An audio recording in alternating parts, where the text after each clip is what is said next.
Thank you everyone for joining us. And before I ask Michelena to introduce herself, I'd like to do a little intro for her because she's going to be sharing her story with us today, and then we'll open it up to more of a general chat. So I'm just going to share my screen so you can see this lovely poster that we have for today. Our focus in our community chat, our first ever, is on fostering global citizenship through systems thinking and the UN SDGs. And Michelena McPherson is going to share a little story from her experience to help prompt us in maybe a 20-minute chat about other ideas we have. Michelena has been working with us at Compass Education since about 2015. I've been lucky enough to work with her on several youth programs at Global Issue Network conferences and in summer camps. And we've used this tool a lot, which I think most of you are very familiar with, but some of you are new. So just an overview. Compass Education is a sustainability education nonprofit, and we're a global movement of educators trying to put tools and systems thinking in the hands of educators and students to build a more sustainable world. And we think a key part of that is using a tool like this, the Sustainability Compass, which looks at nature, economy, society, and well-being to try and achieve sustainable systems in our world and help students think about the big picture and ways they can connect to it and tackle challenges using it. So Michelena is going to start talking to us today about the SDGs and her experiences with those. So I'm going to hand it on over to her and not take up my screen with this PowerPoint so you can see her face. Thank you, Gitanjali. So I'm Michelena McPherson, and I am at American International School of Vietnam in Saigon. So it's actually quite warm here. So I'm sorry that you are cold. I wish I could send you some warmth, those of you who are cold. Today we are going to be talking about fostering global citizenship through the systems thinking and the SDGs. And I'm going to tell you a story about the canteen food waste at my school. So at the beginning of the school year, I started introducing the global goals to my students. And it was really interesting because they wanted to fix problems in other countries. They wanted to fix problems in Africa and India, and they felt that their best way to help people was to give them money. They wanted to give money to people. And I said, well, is that the best use of your action? Is that the best way? Our school is a PYP.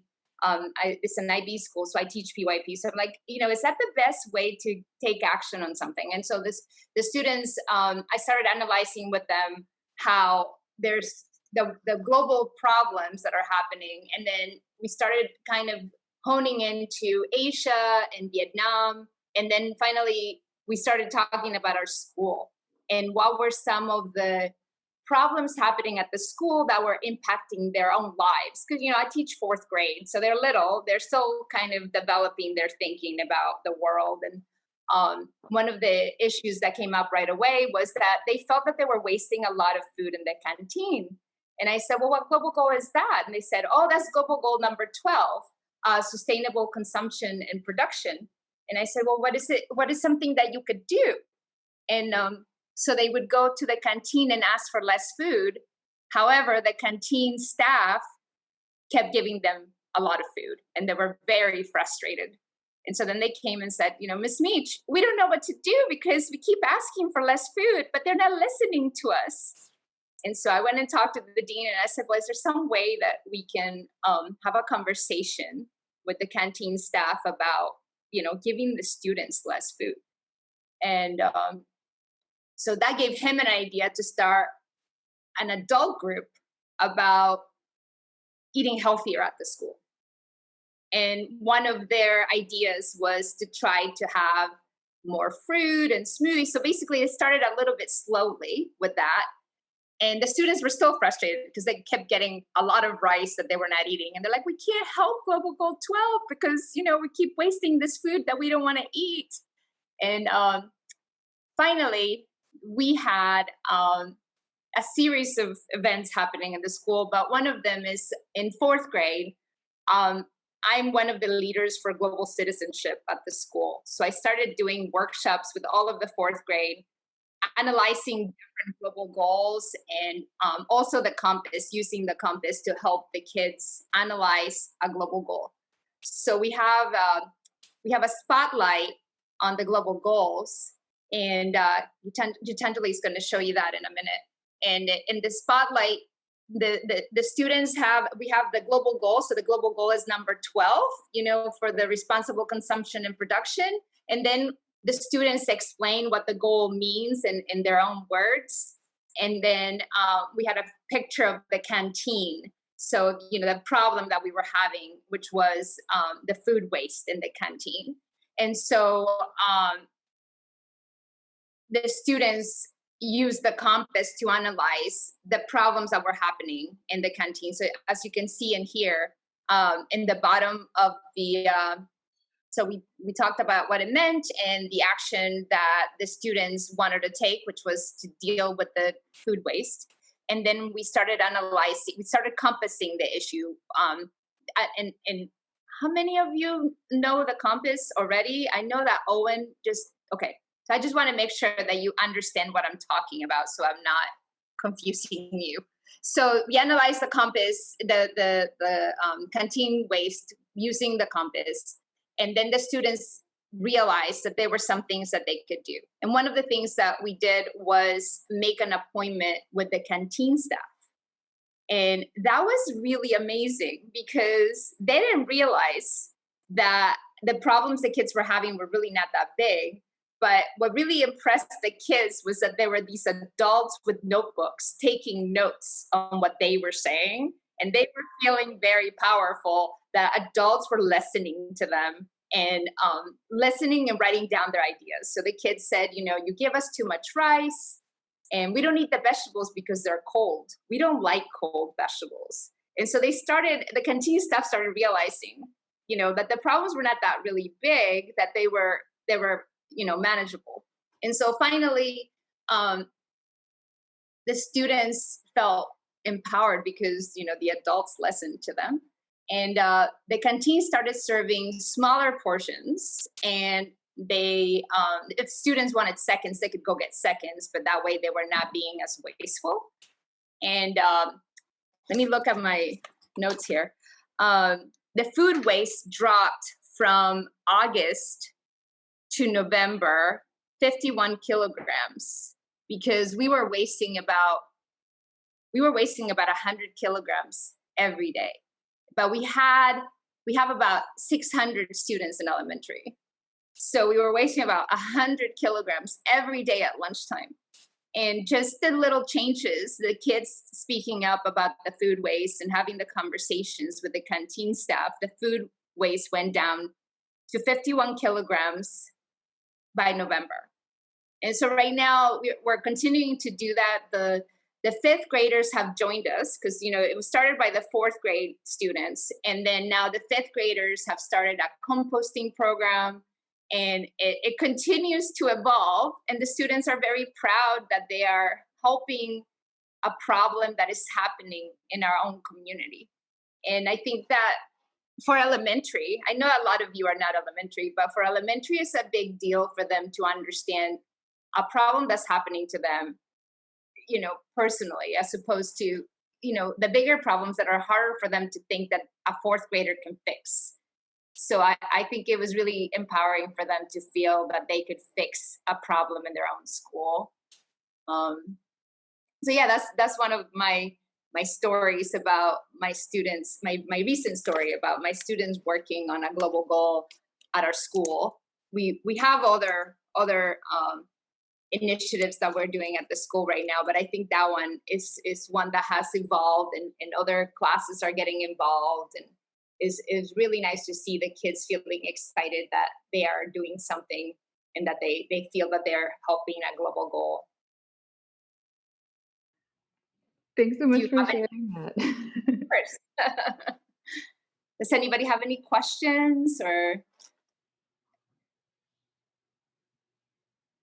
Yeah, probably. So, thoughts?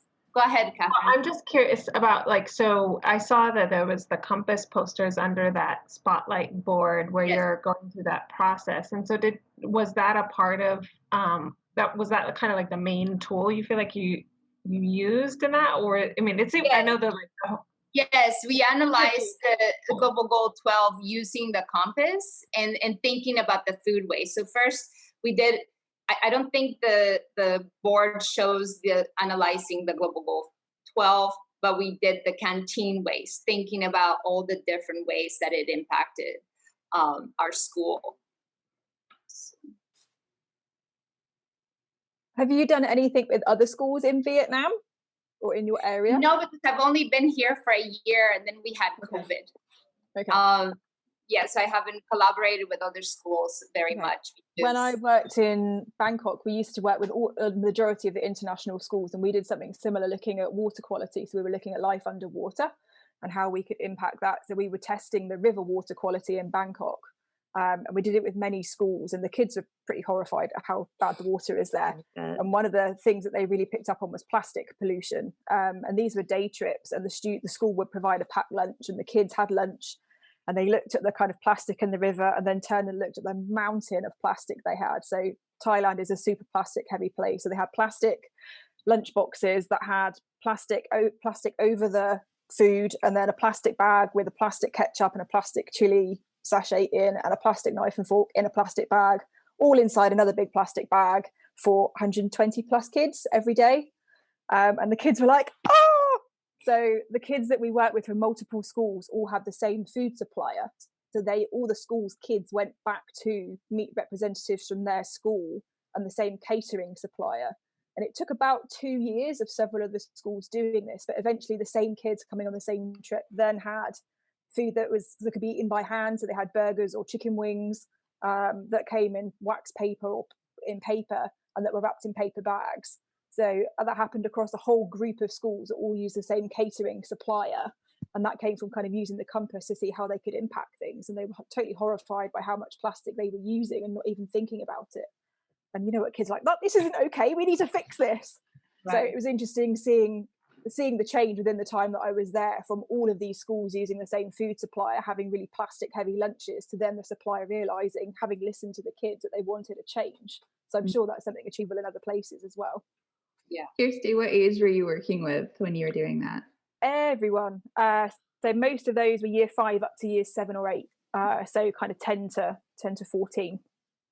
That's awesome. So I think the older kids started it, but then a lot of the schools started to review, and then they started to review in-school practices as well. So a couple of the schools went plastic free within their own canteens and things like that. A lot of them have those kind of incentives.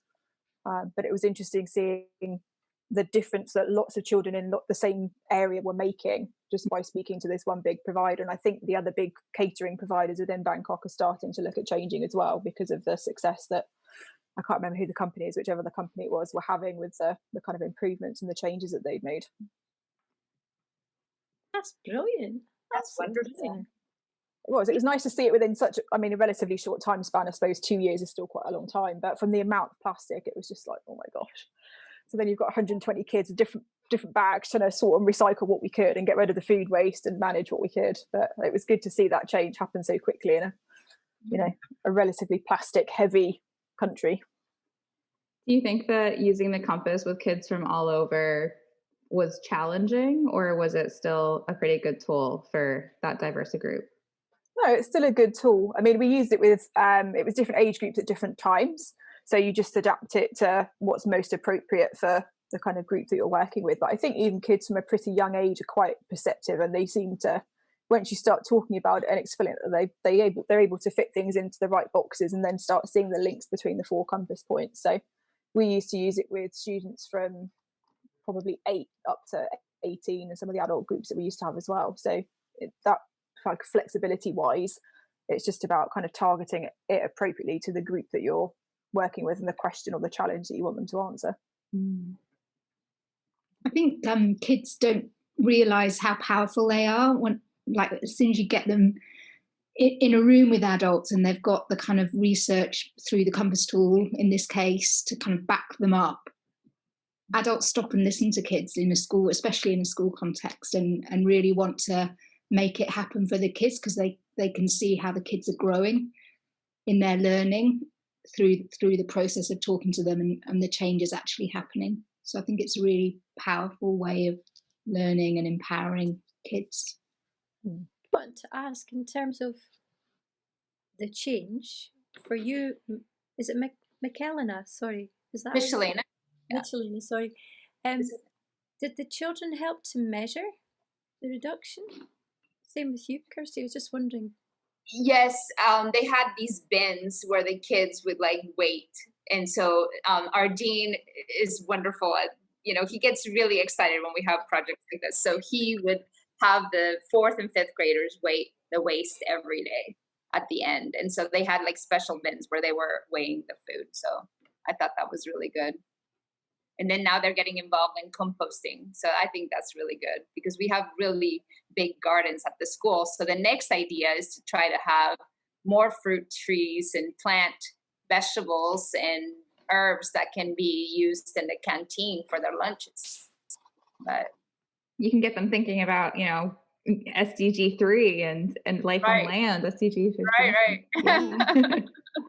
So it's very exciting to think about how much it impacts them, because when I had conferences with their parents a couple of months ago, a lot of the parents were saying that the kids were going home saying, I don't want to use plastic bags, I want to reusable bags. So it's like they're talking to their parents, and then their parents are listening. They're like, oh, we're trying to do these things because the kids are talking about it. And I think that that's how we can impact the adults through the children. I think with the schools that we work with, the students represented kind of green governors, or like a school body that they had certain students representing each year group. And they kind of discussed amongst their year group what issues and challenges within the school they wanted to face and tackle. And then the kind of year group leaders of the Green Club went to the head teachers, and they had kind of a council. And the Green Council would sit with the teachers and with the head teachers and tell them, kind of what issues the students were looking at wanting to tackle. So whether it was going plastic free in the cafe or growing their own garden, a lot of the schools in Bangkok have got green space, and tackling different things like that. So I think the students elected a representative that then spoke to the school on their behalf.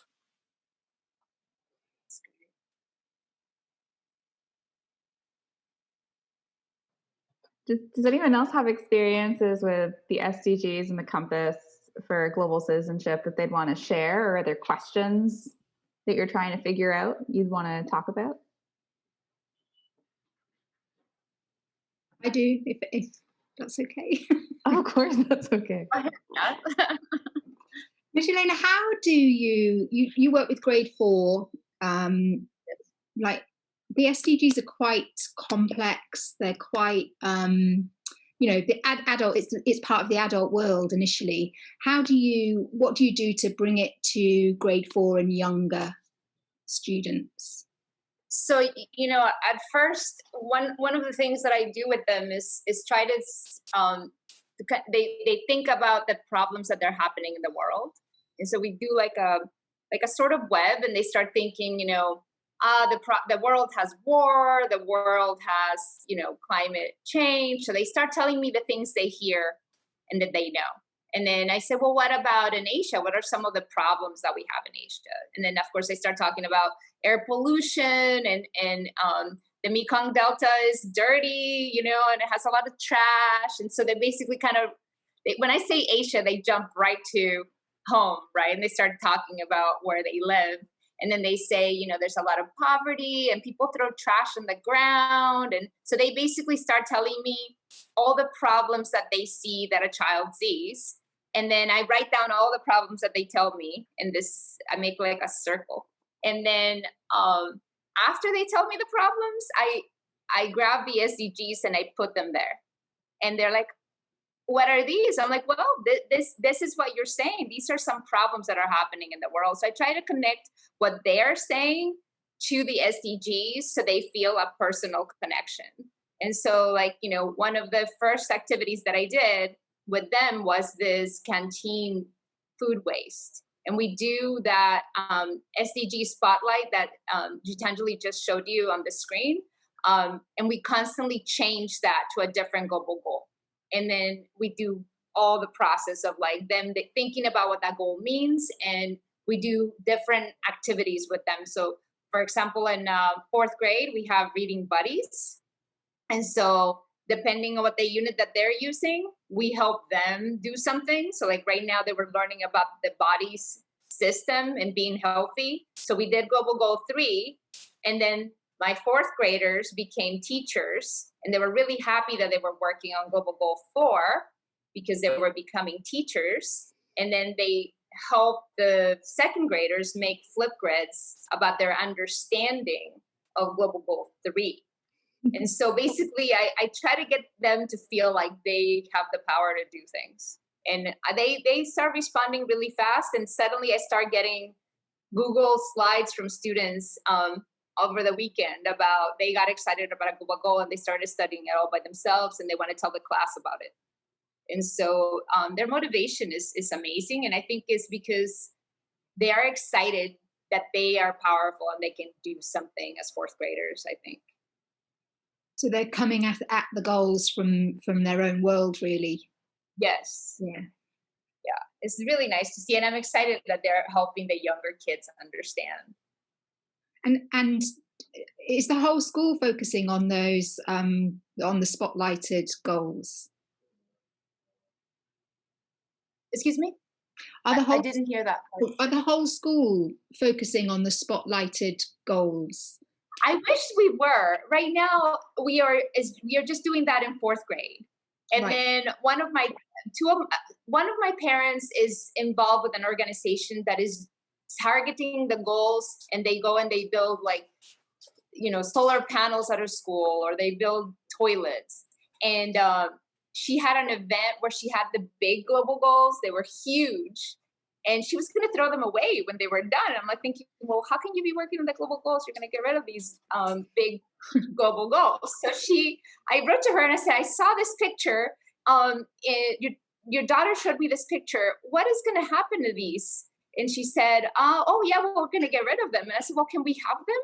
And she said, yes, just send a school bus to pick them up. So now we have these huge global goals at the school and the kids are so excited. So 4th grade is kind of like the hub for the global goals. Right. So when other grades come, they kind of learn more about the global goals because we have them as a path on the floor. And then we have these huge global goals right by the 4th grade wing. So I'm hoping that the whole school gets on board. Right now it's only 4th and 5th grade. And I have been doing workshops at the school. We have these teach meets where I offer to teachers to, help them feel relaxed with the global goals. So I'm going to be doing one for the younger grades, the preschool to 3rd grade, to help teachers feel relaxed about the global goals. And I think the compass is a great way to help people understand the goals. So I'm going to be doing a little bit of compass with the teachers to help them connect with their kids. Cool. And hopefully they'll your students in grade 4 and 5, that will just become part of their toolkit, right? As they move up through the school, they'll take that. It becomes part of the class culture. Yeah. Yeah. Yeah. Like, we have in my classroom, I try to have for example, this last week was peace and justice was the global goal of the week. And we're reading a book about a refugee boy from Syria.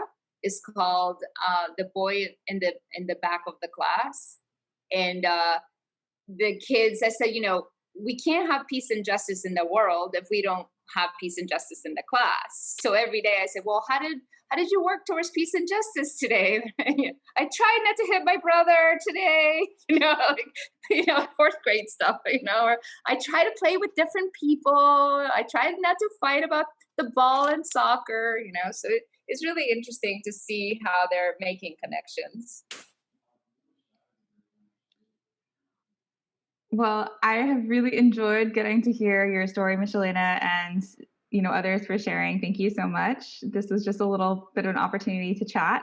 I did say this would only be a 30-minute chat, so I'm going to put a pause on this right now and to say if you want to keep chatting with us or you want to keep talking about the global goals, we actually have some more opportunities coming up to do that.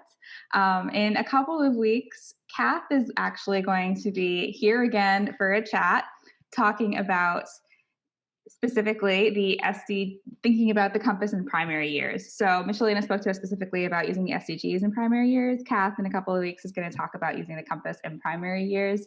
And it can be, again, a chance for questions, exchanging ideas, or just getting some inspiration to stay engaged with this sustainability education work with everything else going on. And if you want to learn more about the SDGs, Michelena has actually been working on a short course, a self-directed short course that's going to be available in mid-February, where she kind of lays out her plan for activities you can do to introduce the global goals using the compass and systems thinking to students, or you probably could even use it with other teachers. Like she said, she's doing trainings now. So if you want to come back and join us for that short course, you can do that at your own pace. Kath will be here in a couple of weeks to talk about Compass in the primary years. And we have this online level 1 course, which is a 7-week facilitated course, which a couple of you have already done, which really goes in deep about sustainability education, the compass, and the power of systems thinking for supporting the global goals and so much else that we can want to achieve. So thank you everyone so much for joining our chat today, and thank you, Michelena, for sharing your story.